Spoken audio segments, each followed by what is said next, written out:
Asking people when they can say no, it's not a good time. And I've told some of you this story, but one time I asked Grandmaster Junri, I said, Grandmaster Ree, can we get Chuck Norris to help us with this?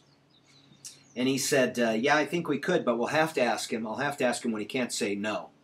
And he said, by the way, Tom, if you ever want anybody to do something for you and you don't want them to say no, you got to put them in a position where they can't say no.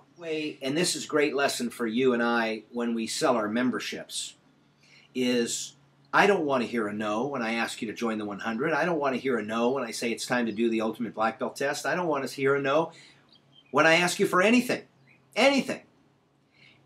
The only way I'm going to get to that place is when I've done so much for you, when I've changed your life in some remarkable way that you put value on, that you cannot say no to me.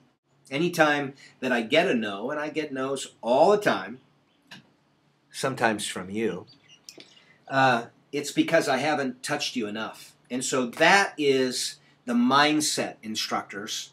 That's the mindset, school owners and helpers, that you go out onto that floor. You recognize that all your students on the floor fund your school.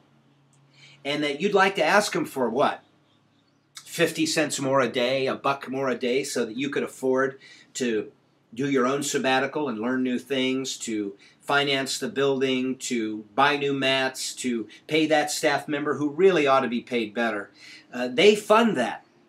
So the burden on you is 50 cents, $1, $2 a day, whatever it is. It's not very much. It's like loose change in the laundry, like going to Starbucks.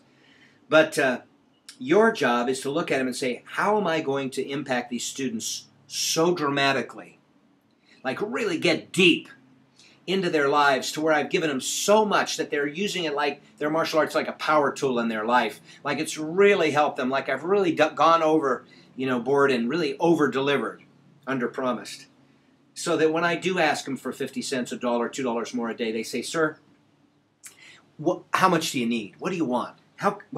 Just tell me how much you want me to write. That's what we want. And you don't get that through being manipulative. You don't get it through being a great copywriter and writing big, long letters and bombarding your mailing list. It's not going to happen that way.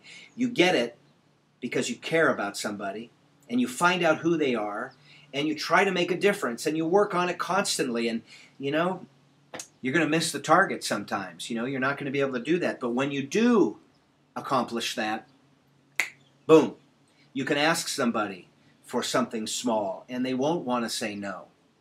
If Ernie Reyes Sr. calls me, he's done so much in my life, the guy has impacted me like I don't even know. Do you think I would deny him any request? You want to get your staff together and say, how can we go out and affect the students so that when we ask them, so when the program director goes in the office and says, bad news is that we're going to raise the prices, the good news is only $1 a day.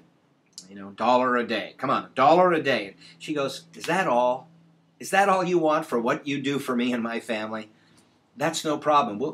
We go to Starbucks every, 3 times a week. I spend that. $1 a day, that's $30 a month. Okay, we'll go from 70 to 100, go from 100 to 130, go to 130 to 160, whatever it is. What's the secret? Put your students in a place where they can't say no because you've served them so remarkably. Now, that's enough for a Monday meeting, isn't it? Shoot, if you just listen to those 2 things, plan your calendar and come in with the mindset that you're going to go beyond the classroom, you're going to go beyond the punch, beyond the kick, beyond the form, beyond the tournament. You're going to take your impact on the student off the mat and put it to work in their lives. And when you can accomplish that, not only are you a master instructor of some renown, but you'll get people into a place where they don't want to say no, and they can't say no because they love you and they appreciate what you've done.